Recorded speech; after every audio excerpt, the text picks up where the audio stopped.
was a close one, huh? They shot up my goddamn plane, Nate. We're fine, thanks. How soon can you get us to Madagascar? No treasure, then. Not yet. I don't know what you're talking about. Look, we're rich. Jesus. Suppose it's a start. You think the rest is in Madagascar? Well, there was a chamber back there with a giant map of Madagascar on the floor, so... yeah, it's probably there. This is beginning to smell a whole lot like Wild Goose, kid. Look, the treasure was never in Scotland, okay? Then what was the point of all that, huh? Of the St. Dismas Look, cross? it's like I said. I think Avery was recruiting people. The cross was an invitation. The caves were just some sort of initiation. Oh, so we all passed, huh? Congrats, Victor. We get eye patches and parrots now. I don't get it. Why the hell would they go to all that bother just to weed people out? To protect himself. Look, Avery was the most wanted man in the world at that time. He had to enlist people that he could trust in order to keep their treasure secret. What do you mean, their treasure? Just think about this. Thomas, too, was a successful pirate in his own right. What would he possibly stand to gain from joining Avery? I think Avery sent out crosses only to the other wealthy pirates like himself. What if they pooled and hid all their treasure together? That would make the Gunsway haul look like chump change. Exactly. Oh, holy shit. Okay, so where exactly in Madagascar are we going? Kings Bay. It was an old pirate haven back in Avery's time. I know it well. It's a big place. Anything more specific? Well, that map chamber completely caved in, so, you know. What are you laughing about? The people who survived the caves. The recruits. What's the one thing they would have left with?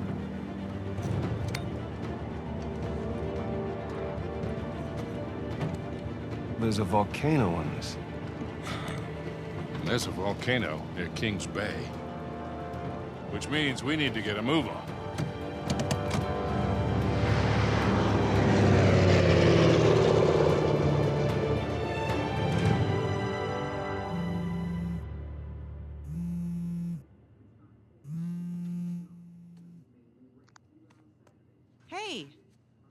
Hey, Nate. Hi, honey. Oh, hi. I've been trying to get a hold of you. Are you okay? Yeah, of course. What do you mean? Well, you know, the news. There's been all that flooding. Maybe going to Malaysia during the monsoon season wasn't such a good idea. Yeah, right.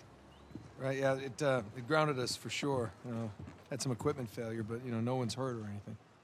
Well, as long as you guys are safe. So are you going to start work tomorrow? Postponed, actually. Looks like we're gonna need maybe another 10 days or so. Ugh, 10 days? Hey, well, why don't I just go ahead and buy a ticket then? You know, you don't have to do that. It's fine. I mean, you know, these guys always overestimate things. I'm sure it'll be less time than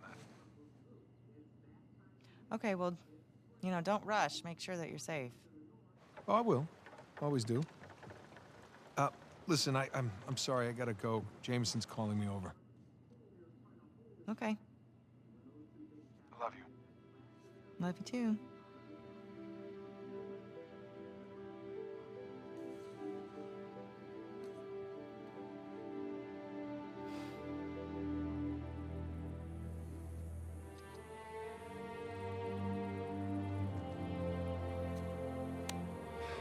What are the satellites saying, Victor? Right now, not a goddamn thing. I've lost the signal. Hey, you know what never loses signal? Paper. All right, this route right here should take us straight to the volcano. Might get a little bumpy, though. Let's get the show on the road. Okay. All right.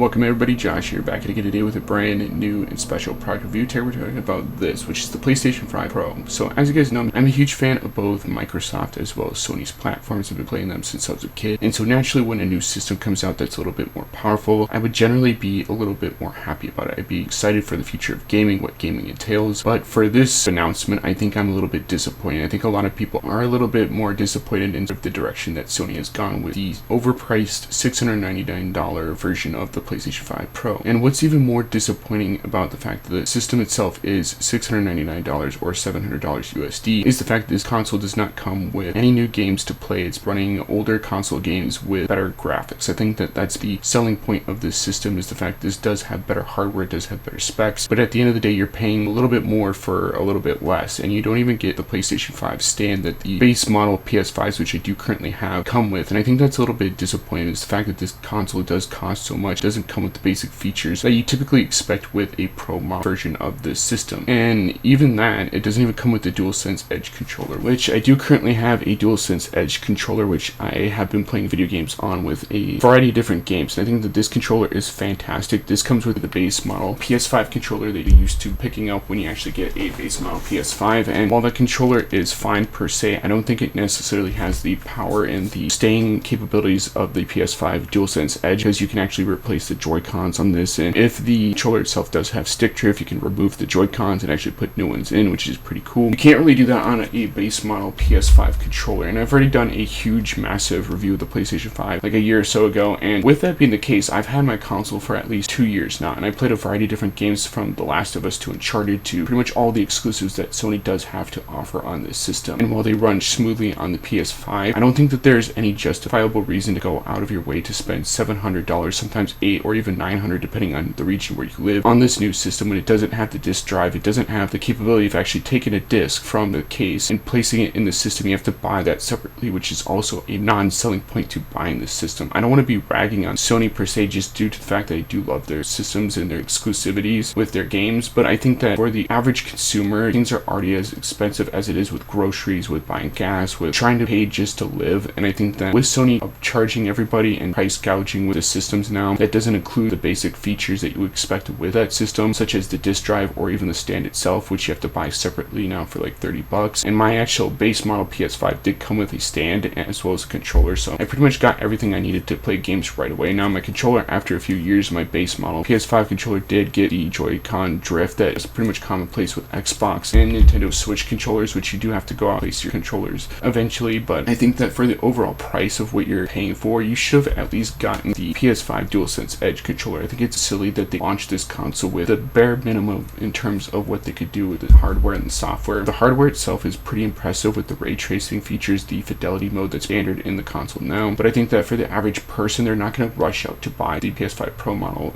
system, when they could just buy the base model console that already has the disc drive, that already has a controller in it, that already has a stand included, that you play video games on the day one and not have to worry about going out and buying extra shit. It's just one of those things where it doesn't make much sense what Sony is doing. And I think that as a gamer myself, I'm really confused by the whole pricing point of the whole PlayStation 5 Pro. I think that it should have been a little bit lower. I think it should have been maybe $530, maybe $600, because you're really not getting that much difference from the PS5 base model to the PS5 Pro model. And I think it's just silly what they're kind of doing. And I think that with the massive failure that is Concord, with some of Sony's recent live service games not really doing that well because they are trying to head towards the live service model, which I don't think is going to work in their favor. I think Sony's really kicking themselves in the foot here with this PS5 Pro model that they're trying to launch this year. I think that the only reason why they're doing this is because of GTA 6, as well as some of the other exclusives that are coming out in the next couple of years. And I think they'll run fine on your base model PlayStation 5. So if it was between me buying a new system, whether that's the PS5 base model or the PS5 Pro, I'd probably just stick with the PS5 base model because it does come with a disc drive. You don't have to go out and buy anything separately. You can play your disc-based games day one. You can play PS4 disc-based games. You can play PS5 disc-based games. With this, it's all digital, so you have to rebuy all the games that you bought previously if you do have a disc-based collection, and you're screwed. So I really don't know what Sony's doing here. I don't really see the justifiable reason for buying this. I think it's just a silly waste of money when the next system is probably going to come out in a few years. And if I'm going to be upgrading any PlayStation console in the near future, it's going to be the PS6. So I think for me personally, I'm not going to go out of my way to buy this. I'm going to just wait for the PlayStation 6 to come out. And if that doesn't have a disc drive in it, if it's trying to go all digital like the Xbox Series S's, which I'm basically fine with because it does play my digital Xbox games, but I like to have that option of buying physical. And I think that taking away an option that you already have on previous generations with the disc drive, I think it's just silly. So those are my overall thoughts and opinions of the recently announced PlayStation 5 Pro model. I think it's a silly iteration. There's really not that much of a change. It's not that much of a hardware leap where you kind of have to rush out and buy it. I think anybody spending that kind of money on a new piece of hardware when it's just going to end up getting replaced in a few years' time anyway, it's just silly. But that's just my own personal thoughts and opinions of the PS5 Pro. Like I said before, I'm a massive fan of Sony's products. I currently have a PS5. I love the hardware and the software that does come with it, but I am just not a huge fan of the whole idea of the Pro models. I think that they should have just released with the Pro model, maybe have it been $700 at launch. People would have justified it back then, but with the economy the way it is now, it's just not worth it. And I think that anybody trying to justify it now compared to back then is just shooting themselves in the foot. So those are my overall thoughts and opinions. Let me know in the comment section down below what you guys think of the PS5 Pro model. Do you think it's worth it? Do you think it's not worth it? Are you going to be picking it up? Are you not going to be picking it up? Let me know in the comment section down below. As always, guys, rate, comment, subscribe, and I'll see you guys next video. Peace out. He could have survived that. Why chance it? That's not good. Holy shit, he's still alive!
Holy shit.